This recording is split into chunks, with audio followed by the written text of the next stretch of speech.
Hello po, part 3 po tayo sa Galaan. Yan. Ito po yung simbahan dito sa Torshov, Norway. Ito yung karamihan sa mga bahay na may mga graso. Ayan o. Pang-protection nila para sa dagdamig. Sa ibang establishment nila merong din ganun. Yan. Tignan natin sa kabila. Yan. Ito po. Yan. Yan. Ito po. Yan. Ito po. Yan. Yan po yung mga bahay lang dito. Yan. Yan po. Yan.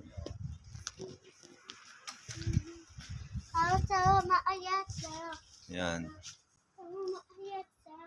Ang ganda po.